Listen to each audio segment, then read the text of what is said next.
Two stupid. Cool. So, we were just talking about. I saw you guys recently at Silk City in Philadelphia. That was a good show. What else you guys got coming on? I know you guys just had some shows just this past week. Yeah, we played a couple of shows this year. We went on tour with Sack and the Huntingtons, and that was great. That was just a 4 day stint in March, and that was really fun. Those guys treated us awesome. Always fun to hang out with them. Then we did a show with the Queers, a one-off show in New Jersey, and that was cool on a Wednesday night. And we just played another show. I don't even remember what we did, but we played a show, and I don't know if you guys could tell, but I'm sitting in my kid's room here. Uh, my wife and I are expecting a child in a month. Very awesome, man. Congratulations. I thought you were just like in some kind of like small prison, you know, Yeah, for yourself. You know, yeah. Ricky's So Ricky's. we we, we think life is gonna turn upside down a little bit. So we'll see. Yeah. Everyone has got to get through the first 20 years, so we'll see. But hope to This be back. You know? this is your first. Yes, All yes. right. Well, congratulations. Um, as parents of much older children, because my son's 21, your daughters are 24 and 22. Yeah. I can tell you in the beginning, it's awesome because, well, you're like a babysitter at first. Right. Once they get up to that, pulling themselves up and walking and start making sentences, then it creates a whole new level of life. You're a bouncer then. Yes, you're a bouncer. Yeah, don't yeah. Don't touch this. Don't touch that. And then once you get into the teenage years, you basically just want to like move away, change your name, you know, Yes. get a different life because they become little bastards. And That's what I heard. I was just talking to my mother about this, and I said, when was I the worst? And she was like 15 to 19, and I was like, well, what did I do? I mean, I probably drank a little bit, but I don't know. And then she was like, oh no, you were a good kid. So she didn't. she didn't want to elaborate anymore. She didn't want to I scare you. That's what it was. I ate a lot. You Uh, know. so, do you know the sex of the baby, boy or girl? Or are you surprising? Yeah, we're gonna have a son. Oh, In right. Awesome, dude. You got a name picked out? We do, but I can't debut. Can't reveal. Okay. We don't get the exclusive. Okay. Once it happens, you gotta message me and let me know so we can. Can we take bets? Does I it? will. I'm gonna be calling you guys for advice. All right, that's fine. Uh, can we take bets? Does it start with a consonant? What? Let's play Wheel of Fortune for Ricky's baby's name. Yeah, it does start with a consonant. Ah, Yes. see. What's the ones that give narrows you it now? down. What's the ones that give you now in Wheel of Fortune? They're like RSTLNE. that's like they just give you those off the top now, Yes. right? Because that's do. what everyone picked. Yeah. Yeah, exactly. So, all right. Let's talk Young Rochelles. What's going on music wise? Are you guys? Yeah, so as I said, we played some shows which we haven't played in years. I mean, the pandemic kind of squashed us a little bit, but now we're back. As I said, we're gonna take a little break, but we did record 27 songs in a session. Started in 2019, finished up last year. It's going to be coming out our second LP this calendar year, which we're very excited about. It's been Cool. a long time coming. Our self-titled album came out in 2017, so we're really happy to get back on the scene, and we hope everybody enjoys our new 14 song album coming Nice. soon. So is that going to be also on Mom's Basements Records? Or are you switching? No, we're doing it with Sounds Rad again. Oh, okay. Okay, gotcha. All right, gotcha. Okay. Um, that's a lot of new songs, and I think what what I found and what I enjoy most about you guys is, you know, I think we are Ramones fans, and there is obviously that influence. But I think to me, and from seeing you guys, it's a very fun nature about the band. You guys seem to be having a good time with it, and it shows in the songs and in the performance. I mean, you guys, to me, it'd be like a cool band just to, hey man, come down for the weekend and play at this like summer, barbecue. You know, I could definitely see because you guys only live about 2 hours from us. Hint, hint. You Yeah, know, when someone has a barbecue, right. I found you guys Cool. are in Jersey, huh? Jersey Shore, baby, Jersey All Shore. right. Yeah, well, it's fun hanging with these guys. I mean, I've known Rookie Rochelle since high school. We used to hang out in the hallways together and stuff. And you know, Rocky is a newer addition. He was in a great band called the John Stamos Project. If you never heard him, check him out. And those guys do Pep Talk, which is a wonderful project. So we have a lot of fun. So I'm glad it shows on stage. You know, Cool. So you guys have been around for about 10 years now as a band? that's right. Okay. So you guys met in high school. What brought you guys together? Was it just that you guys had the same love for the same bands, or like how did that start? Chess club, Yeah, right? obviously, yeah. Like the Ramones kind of bring everyone together, but there's only so many people. We live in like a beach town. Well, I still live in the town. Rookie doesn't live here anymore, but we have like a beach town, so it had like a nice like kind of like punk vibe, skate punk stuff like that. So that stuff was always infused in. And we just knew we loved the same band, so we got together, and we were in a band called the New Rochelles first. Um, and for anybody who doesn't know about that, we covered the Ramones Animal Boy album in entirety, and we had an album called It's New Too. And so that was like the first few years, and that was after Hurricane Sandy thing. So we were kind of losing our mind from that. So we started really doing the New Rochelles, which had started years before. But at any rate, so it was New Rochelles, and then Young Rochelles got on the scene in about 2013, and we've been doing that pretty full time since then. Cool. Um, how is the scene in Long Island? How's it grown? How's it now? Is there a lot of places for you guys to play? Is it hard to get gigs up there or what? Well, it's organic in the sense that there's punk rockers here and stuff, and you can feel the energy at the shows. But there's a lot of pay to play stuff. It's kind of put together fast. The venues aren't super great. There's a couple okay places like Amityville Music Hall is like the place where everyone comes to now. I've seen beers there. I know Off With Their Heads have played there, etc. But overall, it's not the best place. It's kind of a wasteland. They still do pay to play? Really? Yeah. God. Yeah, Yeah. we Back don't. in the you had to sell the drink tickets and stuff, and you No, had no, no. You got to sell tickets now. damn man. Yeah. Yeah. So All right. that's like that's like the old world or something that Yeah. but Yeah.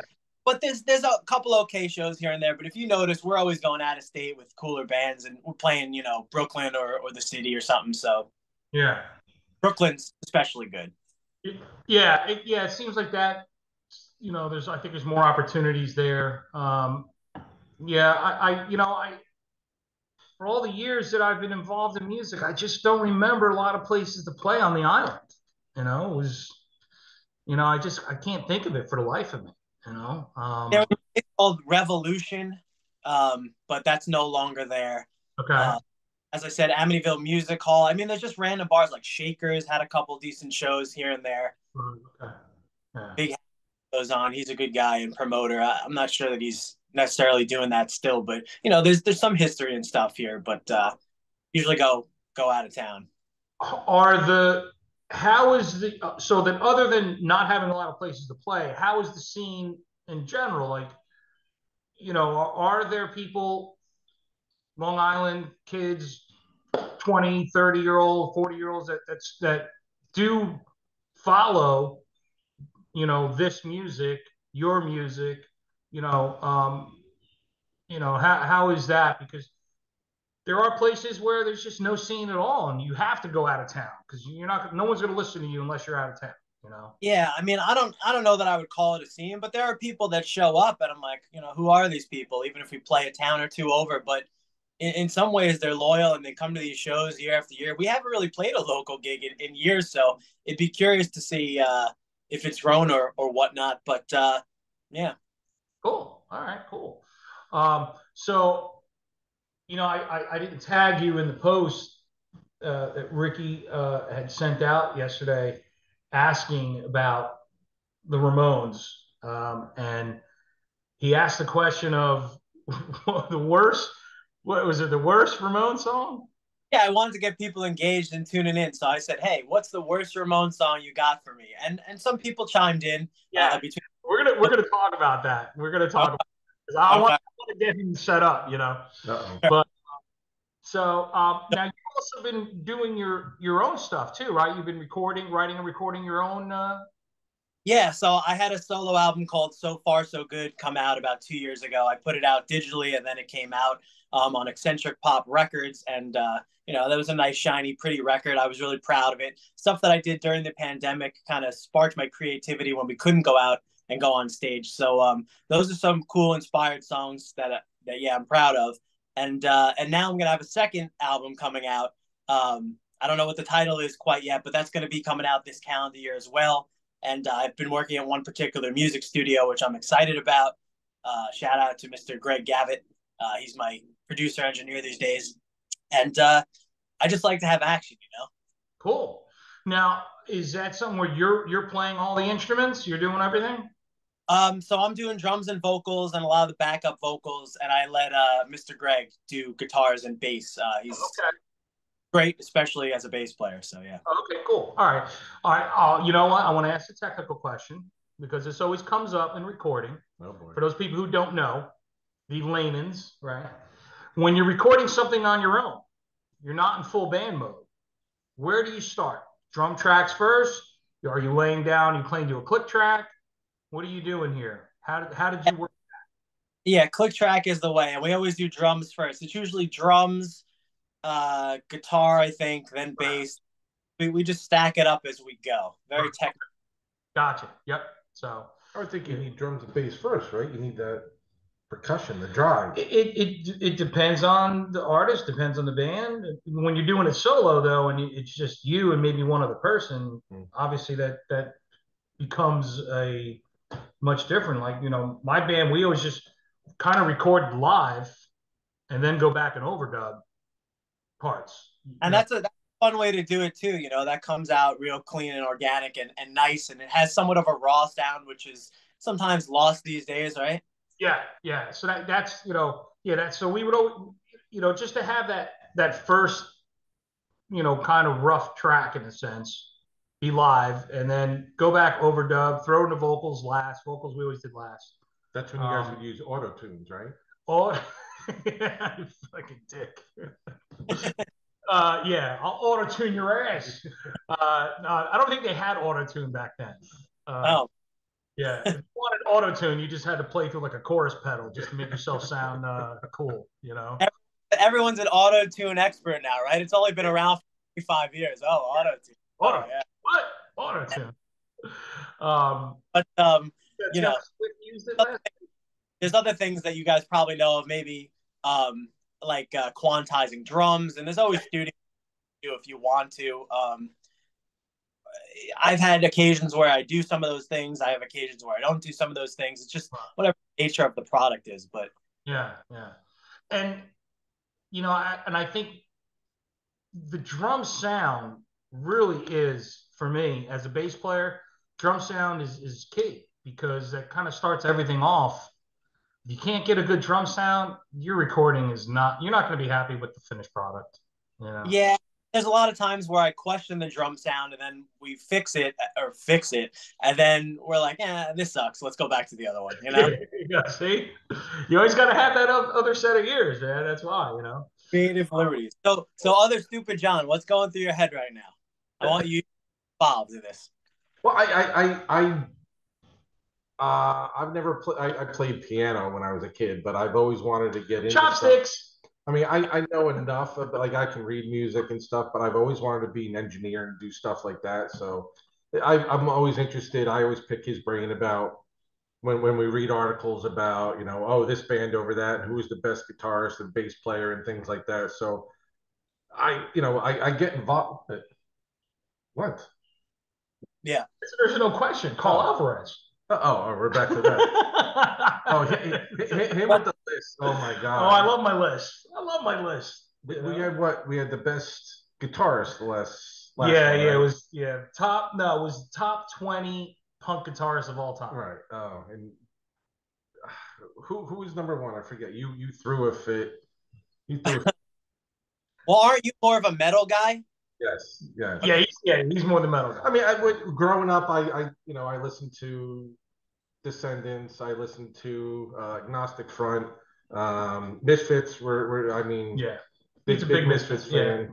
Yeah. But yeah, I'm more of the metal. But we went to high school together, and we just kind of clicked. Let's do a show. So I'm just here for comedic, and I look better than him. So Understand. Yeah. I thanks for joining us today on the interview. yes, that's right. Yeah, I'm glad he could make it. No, I'm having a blast here. You guys want to talk about the worst Ramon songs for a minute? Yeah. Okay. So, sadly, as I was looking, I'm like, there is a lot that I don't like, but they're more of those obscure ones that it seems like they were just thrown on the album for we need material. Filler. But for me, it's got to be. So I'm gonna tackle the End of the Century album because how much I really despise most of it, because it was basically thrown together by a complete murdering psychopath in Ronnie Spector. That horrible cover of Phil Spector. I don't think Ronnie was there. Was Phil Spector. Sorry, Phil Spector. No, Ronnie Spector?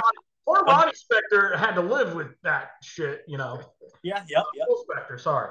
But yeah, so their cover of the Ronettes, what is it, baby? I love you. Yeah. Baby, I love you. Yeah, that may be the worst piece of garbage that the band ever tied their name to. Okay. Okay. Yeah. So I got. I'm sure you probably have a longer list than I. Yeah. I have some, but yeah. So I'm definitely that a lot of people don't like the halfway to Sanity. I like that album. I thought there was some good stuff on there. I like it. The first three songs are excellent on it, and then it goes a little bit downhill in my opinion. But I just want to talk about the songs that people chimed in on, just in case. Yeah, please. What do you got? So someone said Warthog, which I respect, has to completely disagree with because I love the energy. I love Dee Dee, and if anything, that's probably in my top 10, not bottom. So yeah, unfortunately, yeah. My other friend said Pet Cemetery, which is That's my pick. okay. All right. To me, I love that song. really? I don't care if there's quote unquote lame production. I just think it's a great song. I think it's a good song. I think it's a good song. It is though. He wrote it in like 10 minutes. What? I think Dee Dee wrote it in like 10 minutes. Yeah, I mean the story's cool, and I like the topic, but I could see if you don't like the production, or you probably think it's slow, right? Pet Cemetery. Yeah. Well, I think a lot of those more, I don't want to say poppier songs in that era, were slower, but I think it did. There was like two sets going on at that time. There was those real slower songs like Pet Cemetery. Strength to Endure is one of my favorite Ramones songs. And recorded, the studio version is much more slowed down. You hear it live and you're like, man, that song is so awesome. Love that and song. they played everything on super speed, right, in the Well, 90s. exactly. Even Pet Cemetery, I was talking about this with the guys when we were playing some shows. It has a different vibe to it when you play it faster. It's almost like a different song. Yeah. It really, when they played it live, it really came across as a much better song, I thought. So what else? What else? Anyone else chime in with? Yeah, somebody said Worm Man, which is a pretty bad. That's a pretty bad one. I want some dirt. Yeah. That is. I feel bad for Joey when he's singing songs like Worm Man. It just shows what a drunken stupor he was in the 80s. But no, it was real, and I like, but I would say that's a pretty bad one. But again, as the person who pointed this out, he said, it's so bad it's good. So okay, there is that argument. Somebody said, I need my mommy to do my laundry. Somebody said, I never saw the Ramones. Very clever. Then some. Well, actually, I said so. My runner-up for the worst Ramones song, just going through it one night, is No Go. That's the closer off Too Tough to Die. The Ramones are doing a shuffle. Oh yes, that's right. I forgot about that song. It doesn't work. Nobody, Yeah. I don't owns shuffle.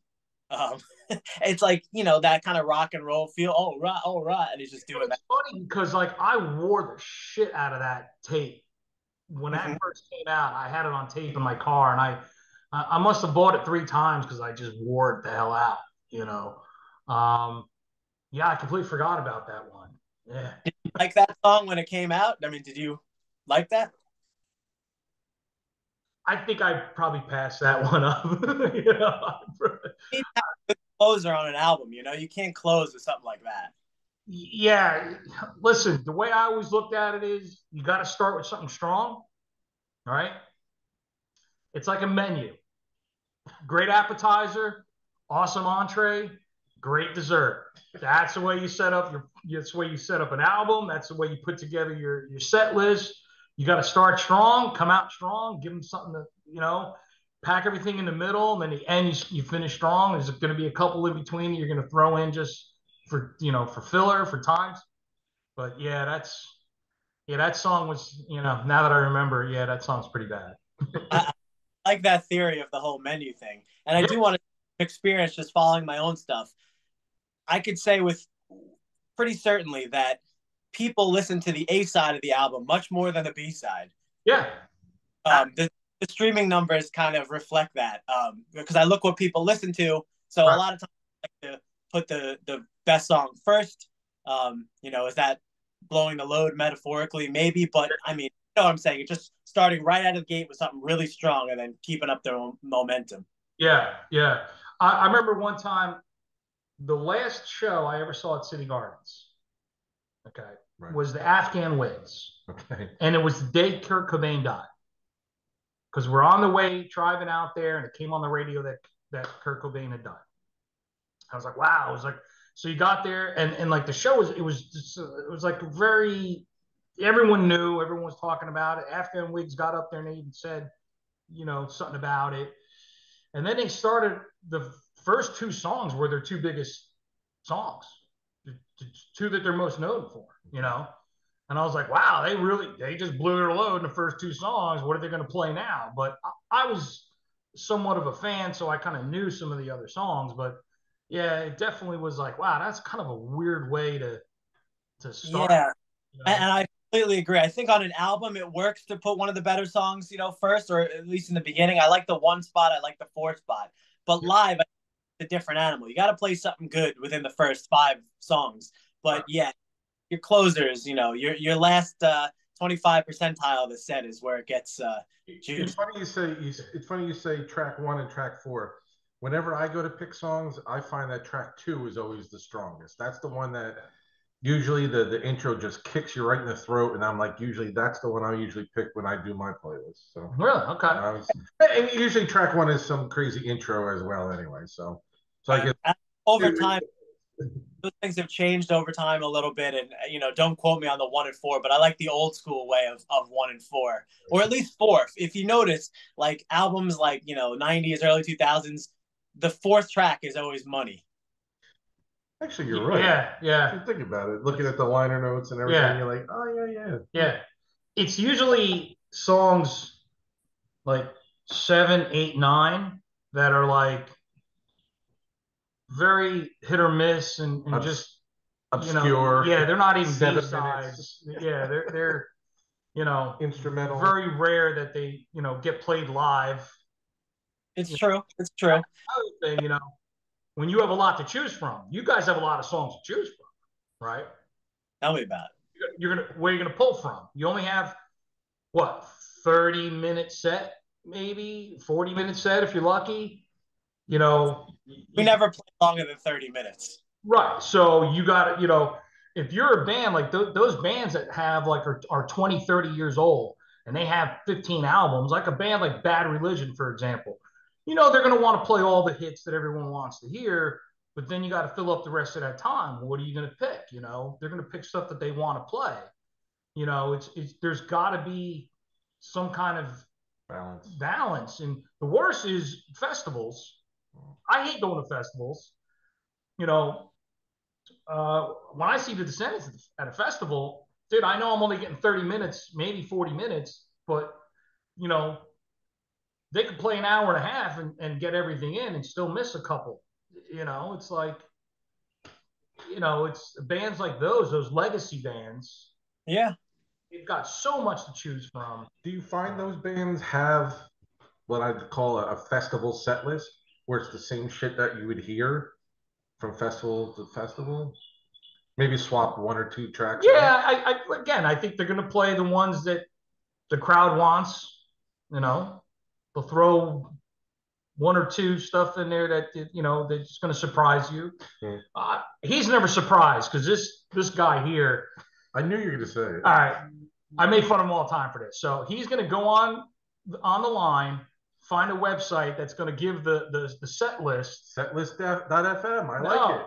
Why? I want to be surprised. I don't want to know what they're going to play. I want to be surprised. Dude. I like to pick out the bathroom song so I can go to the bathroom before. That's it. What the hell? What are you, 87 years old? You got to go every 10 minutes? Yeah, yes. He wants to check the bathroom. Right. To wear the adult diapers. Yeah, just diapering. No, but I hear that. And by the way, so we just played Pooza Fest is the one I forgot to mention before, which is in Montreal. And I don't know how I forgot that because that was a great time. And, you know, Painted Black played and a bunch of great bands played. Cool. PFL from California. They've been around forever. Right. And we had back-to-back days where we played. We played our set on a Saturday and we played our Ramones cover set on Sunday. And both days, you know, you just felt the energy. There was a good crowd there, people singing along. So after 10 years, it's finally nice for people to be out at the shows, you know, going to a different country, just feeling that energy and hearing people sing and having the backup vocals. And I never saw the Ramones kind of pulse at me. And so I'm happy with where we've gotten to after all this time. Dude, that's awesome. All right. So we talked about your second least favorite. We didn't get to your least favorite song. Well, in my usual fashion, I've procrastinated to get there because I'm trying to up to this big finale. The Ramones song that I think is the worst, based on one night of intense studying, I picked "I'm Not Jesus." I vaguely remember it. That's how bad it is. This is why it's bad. It has cringy lyrics. They don't even. It's Joey barking to some Dee Dee song. Yeah. They're playing hardcore. They're not a hardcore band. No. The melody's terrible. It's just it's a real clunker. And someone brought it up, and I mentioned, well, that's the one that came to my mind first. So that's and I'm Not Jesus. It's so bad that I actually completely forgot about it. So and will I listen to it one day and perhaps be like, whatever, maybe, but it's a bad song, and I think it's on Halfway to Sanity. It's a Richie song, so I feel bad saying it because we played with Richie. He's a great guy, and I think somebody has to lose here. Yeah, I think if I'm not mistaken, that might be the really kind of more hardcore song on that album.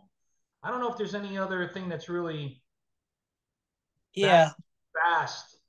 There's a punk song called Weasel Face. Oh, Weasel Face. That's right. Yes, there is Weasel Face. That's right. Yeah. Which is, energetic, but maybe not the best song either. But, hopefully people chime in and say, I don't like this song, whatever. But anybody listening probably like, oh, I love that song. And that was Dee Dee's last album. If I'm mistaken, right? I think Brain Drain was the one after it. Okay, that's right. Marky Came Back.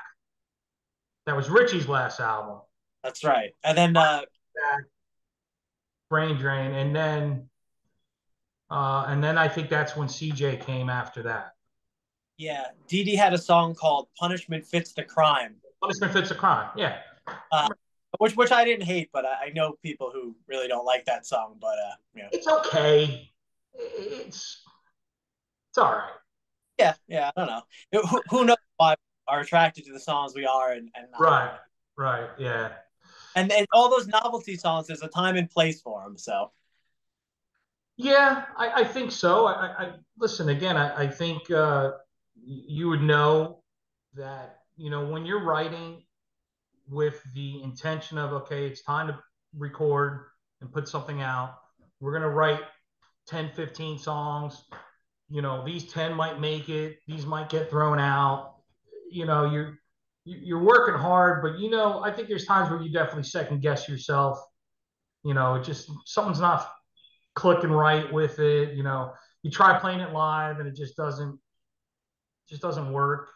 But you record it anyway. I mean, it's Sometimes I'm really excited. The litmus test these days is sometimes I'm excited and I come home and I show my wife these songs that I'm doing, solo songs, whatever. And I think it's great. She's like, "Oh God, this is awful," and it breaks my heart. And then sometimes I'm bringing home something that's halfway there, and she's like, "Oh, this is really good." So it's funny. Like I guess as you grow up and you come home and show your wives these songs, that's the first hurdle you have to get over. Here you're thinking, this is my stairway to heaven. God Yeah. damn it. Yeah. yeah, yeah.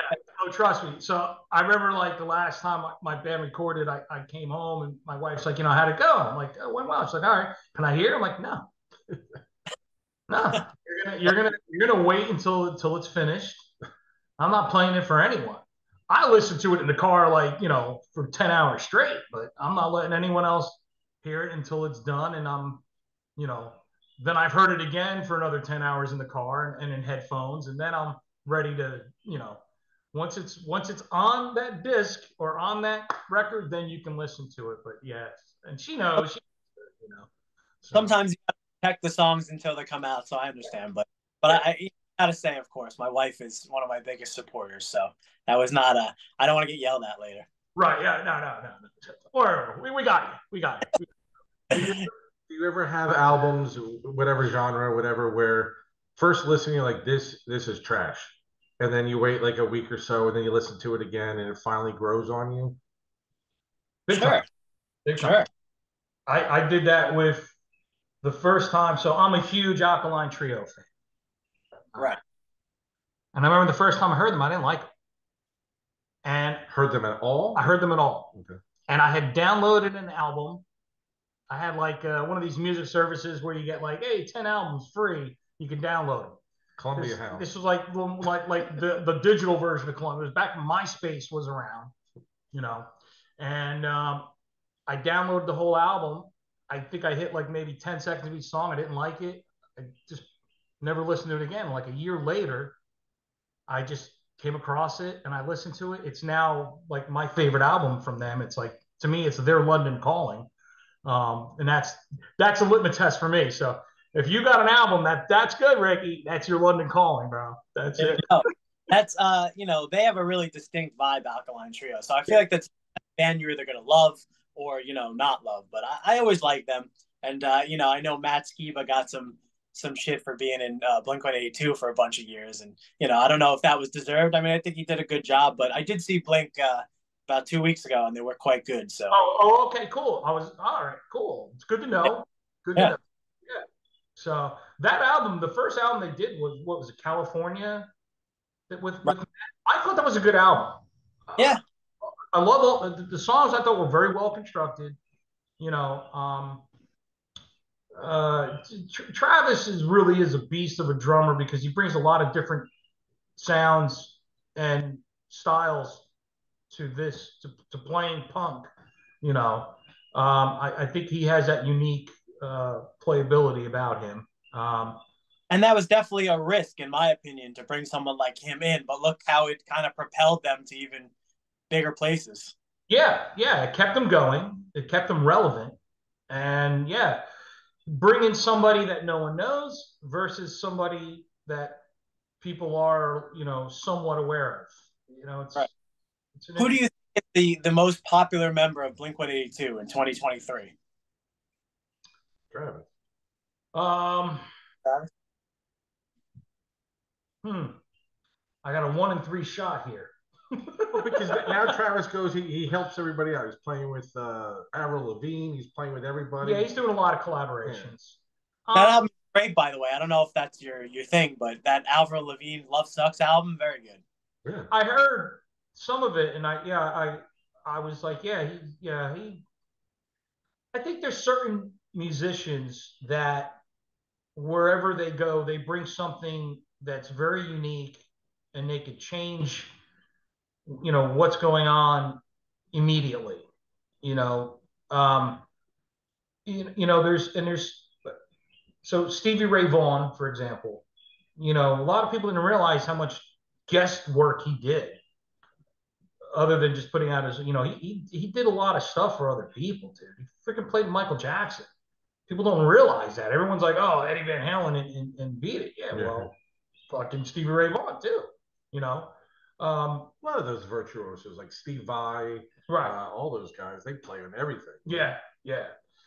Freaking Joe Satriani, same way, dude. Yeah, those guys just don't. They have their own, resume that I think propels them into another stratosphere. I was going to say stratosphere. Look at that. We're simpatico. So we got Young Rochelle's coming out this year. All right. We got your solo album, #2, coming out. All right. So are there more shows lined up? What are we doing? Or we're just waiting for the birth of Baby X? Yeah. Baby X in July, and then you got to give me at least 3 or 4 months off, and then I'll see how I can come back. So maybe late fall, early winter, we might see some. Hopefully, but you'll have some records to tide you over until then. That's cool, man. Awesome. Yeah, like a record release party. Yeah. So, okay, we always ask this of all our guests. If you could be the drummer in any band that's not yours, can't pick yours, okay? Of all time, any band, all time, past, current, whatever. Future. You're the future drummer of this band. To be in that. What's your go-to band? What's the band that you would that would be the dream come true to be in? Okay, and you're saying, bands from 40 years ago is fine? Yeah, you can pick any band. All right. Well, 3, I could round it out to the top 3. Yes. Perfect. Obviously, I would love to be in the Ramones. Right. Love to be playing stadiums with Blink-182, and I love playing these good festivals with Descendants. There you go. All right. All good bands with big catalogs, hits, and energy, and I think any of those would be with very skilled drumming too. Yeah, but I bring my own style to it. Right, you're gonna bring your own style, but think about it, very unique styles in a sense. I think Marky. When take away from Tommy, Richie was there for such a blip, and then of course you had Elvis Ramone, which a lot of people don't know about, the one little stint that Clem Burke did from Blondie. He played a couple shows with them. Really? Yeah, he did. They called him Elvis Ramone. Yeah. Didn't work. It didn't work. His style was just wasn't there for them. Richie Ramone is my favorite Ramones drummer, by the way. Oh, really? Okay. Yeah. Okay. I like what he brings. Yeah. All right. So let's talk about the last live Ramones show. All right, the one that's on the DVD and the CD. I don't know, and I've tried to do research of any songs cut out of the release. Okay. Because there's like 20-something songs on the live album. But there's some very popular ones that are missing from that last one. Judy's Punk's not on there. What else? Oh, I Love Her So's not on there. There's a handful of songs that you would think that it's their last show that they would have played. That Jesus one didn't make it. That's no, crazy. Jesus did not make it. Jesus was at the last Ramones show, but not in that song. So what, encore? All right. Yeah, exactly. But is there any that, and this brings up another topic of these bands who have like final shows, even though some of them come back. These bands that have final shows, is the idea behind it like you gotta go out with one last one? You're gonna play them all, or it seemed like they didn't do that, which I was surprised. Well, I mean, I don't know if Oh I Love Her So is necessary in a last Ramones set ever. I would think Judy is a Punk's there, but I'm sure all the I'm sure Blitzkrieg Bop was there and Oh, sedated. When they got Dee Dee up to sing "Love Kills," which yeah. He not killed. a songs, but he totally watched it, which is He killed classic. it. He killed that song. He like brutally. When Yeah, I bathroom break, this was his. Oh, all right, he's back. yeah. I'll tell you what. I wish that they did not do. I really didn't need to hear Spider Man. Okay. I know they love doing it, but yeah, that was one song I could have lived without on that album. Um, I Believe in Miracles, good song. Looking at the list here, the fact that they played the Crusher was surprising. Yeah, I'd say so. What did they end the set with? Was it Pinhead? No, that was when Eddie Vedder came out and sang "Any Way You Want It." That's what was the last song of the day That, there? It that was was yeah, their last stage song? yeah, "Any Way You Want It." That's strange. Yeah, Eddie Real. Vedder. yeah. Well, Lemmy came out, Yeah. freaking Well, okay, Lars Lemmy makes and more sense. well, because they were always friends, but Lars and Tim Armstrong came out. Well, they're So more fitting than you had Eddie some Vedder. right. Well, Eddie Vedder and Johnny Ramone were really good friends, so that's why. I'm not sure I love their choice of bringing these rock stars on stage in the last show. Yeah. It's a little too LA for me. After being a New York band for all those years, now they're bringing out these. Yeah.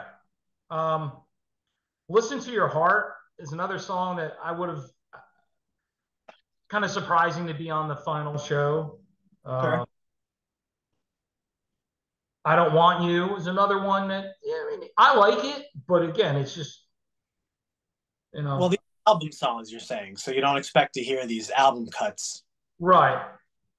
Not on the last show ever. You wouldn't think there'd be so many deep cuts, Yeah, B-sides, if you will. yeah, Yeah. yeah. That's you know, and then you go to the other one that was recorded in the one back in the later '90s was early '90s, the Local Live. That one had a little bit more because I did have Judy on there. Um, My Brain is Hanging Upside Down is on there. Mama's Boy, Warthog. So yeah, but I mean that makes sense because it was '92. Mm-hmm. So that makes sense that they would play. Oh, they actually play "Ignorance Is Bliss." It's another song that Is Jesus Live damn it. record. son of a bitch? Yeah, so that's 32 songs, man. Woo. That's Right. 14 minutes. Yeah, it's a half hour set. 32 songs, a half hour set. No talking in between, A lot of countdowns. So your Ramones cover set, what's in there? Because I'm interested. Okay. Well, we played Blitzkrieg Bop. We played Sedated. We closed with My Brain's Hanging Upside Down. Bonzo Goes to Bitburg. I think that was well received. Good song. I like that song. I've always has. Yeah. Yeah, it's kind of like one of their '80s hits, in my opinion. Yeah. I mean, we played Judy as a Punk. Right. We played Listen to My Heart. Okay. Rock and Roll High School. We did play Rock and Roll High School, and we played Cretin Hop. Right. A lot of staples, a lot of Ramones Mania. We wanted to play Warthog, but we just didn't get around to it. Gotcha. Okay. Cool, man. It's awesome. Yeah. So we mostly stuck to the staples of the Ramones Mania and stuff like that. We didn't veer, but like in the past, we played songs like "Don't Bust My Chops." Oh, okay. Yeah, which is fun because I like that song. We played Pet Cemetery. We didn't do it this time. Right. Okay. And then we put our song in "Never Saw the Ramones" just to. Right. Okay. Cool, man. You want to ask them about this? Yeah. What? Oh. All right. So every year we do our Rock and Roll Hall of Fame guesses on who will get in. Our predictions. All right. On the nominees. Okay. So they just released the inductees. I am not happy about it. Okay. So we just had I just had a little meltdown before earlier in the show on the fact that Kate Bush got in and Cyndi Lauper did not. I think it's a travesty of justice. And, you know, as far as I'm concerned, the freaking Rock and Roll Hall of Fame can kiss my grundle at this point. Because Yeah, that's pretty bad. Me and my wife have been watching music videos lately of different artists and stuff, and one of them was Cyndi Lauper, and we watched her hits, and we were saying, oh, this must have been a specific moment in time with this girl doing this, and you know, I'm a fan. Goonies are good enough, and hits. She had a lot of hits. yeah, and so it is sort of. I don't think that's the right choice. I mean, you get Kate Bush, you know, 40 years later on a Stranger Things, and now she's in the. You know. We just did. We just looked. We just looked at the stats. It reached number 30 when it was originally put out. Yeah. Right in the U.S. In Germany, it hit number 1. Yeah, because you know. Yeah. No, it's number 3. Oh, number 3 in Germany. Because why wouldn't it? You know. But 35 years later, now it hit number 1 because a TV show played it. You know, why didn't Metallica go to number 1 again? Right? Why didn't Master Puppets go up to number 1 again? You know, don't get him started on that. No. Well, I listen. Well, I'm pissed that Rage Against the Machine got in over Iron Maiden. So, or Soundgarden. Like Rage is good, but yeah, I think Soundgarden should have got in over Rage. Sure.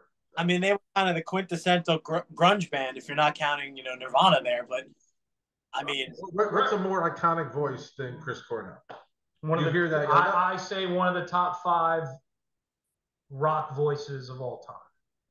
Everything gets so dynamic too, because now Chris Cornell is not alive anymore, so that factor kind of goes into the pot, and you know who's alive, who's dead. Yep. You know, famous 40 years later, who's not.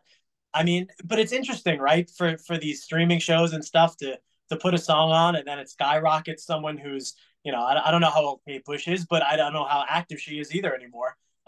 I don't think she's running up any hills at her age. Okay. And you know, it's rolling down. It's a nice song, but is it a super hit? I don't know. I hated it when it came out. I hate it more now. Okay. There you go. It is in like my top 10 of most hated songs. That's my ringtone for you when you call. That's your problem. If that's the ringtone for me, that's your problem. You got to hear it, not me. And then, you know, like everyone goes on YouTube and thinks they could be like a metal rock star and plays the song metal, right? You ever see those of it? Yeah. So all the TikTok rock stars, oh my God. I'm waiting for that time that the wife and I are out at some bar, restaurant, and there's a cover band and they play Running Up That Hill. I'm going to be running. Check, please. I'm out of here. Sir, your food didn't come out yet. I don't give a fuck. Here, take this. I'm not staying here for this. You tell them. And that's what keeps music alive, the passion to love it or not love it. Yep, absolutely, dude. Hate that song. It's in right up there with Four Non Blondes and Spin Doctors. You know, that would be like the room that I go to hell in. Okay. Welcome to hell, John. You get to hear Kate Bush on loop, Oasis. You don't want to listen to Prince's over and over? Oh my God, dude. I still remember when Noel Gallagher said that they were going to be bigger than the Beatles. I said, are you freaking crazy? Oh my God. And when the two of them argue and fight on stage, that's the best. I think it's stick, to tell you the truth. I'd like to see Paul McCartney go up on stage and hit them both in the head with a freaking guitar. That's terrible. They have a couple of okay songs, right? That's the song that everyone, you know, wants to play at a party, you know, on acoustic guitar. Yeah. But I don't know, man. Can't take it, man. I can't. Well, it's just that's not our scene. It's not our thing. Listen, there's some people who like it, and that's all right. There's some people who like blood sausage too, but not me. So, you know. I don't even know how to respond to that one. Yeah, blood sausage? Okay. He doesn't like anything now. Fish. If it's not steak, you eat fish sticks, right? No. You don't eat fish sticks either? No. No, he don't eat any fish. I haven't eaten a fish stick in about 20 years. Thank you. Dude, some dino bites with some tater tots and some fish sticks, bro. That's called the latchkey lunch. Sure. Not 8 anymore, John. guys, Gen X then? Yeah, exactly. I'm a millennial, so you know I'm hanging out eating my avocado toast. Yeah, Dude, I love avocado toast. It's wonderful. What are you talking about? I like to put alfalfa sprouts on it. I've been eating avocado toast every morning for the last 10 years. That's a lie. Wow.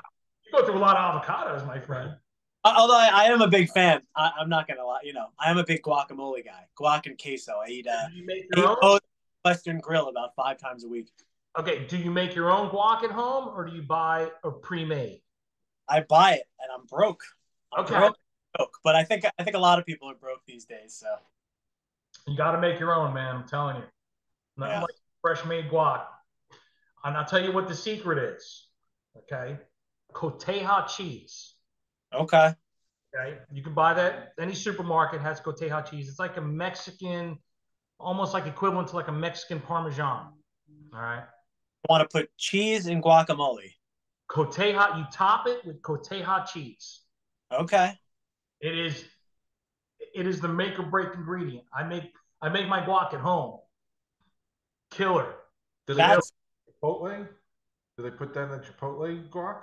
I don't know. I don't think I've ever been to Chipotle. Yeah, right. Once a year, we'll come down, either play or barbecue or just hang out, and I want to eat the guacamole. Come down to the shore. Come down to the beach. All right. I was gonna say mail it to me, but I don't think it's gonna be so good. Listen, I might be in Long Island next week. I don't know, man. Okay, well, hit me up. Yeah, I might be up Monday. I'm not sure. Okay. Well, if you want to, I got to see my schedule. I stay in Westbury. Oh, okay. Yeah, because it's an easy spot for me to stay there, do my whole sales trip, and then I'm centrally located. So that's I always stay in Westbury. So I'm in Long Beach. Yeah. I know it. So not that far. No. I'm gonna give you a call, man. Next time I'm up. All right, please do. And I'm gonna name baby X. Yeah. He's the baby. About that, sure. All right, I'll listen. Bring the wife out. We'll go out. We'll get her. She can have a little red wine because that's good for the baby. A little red wine.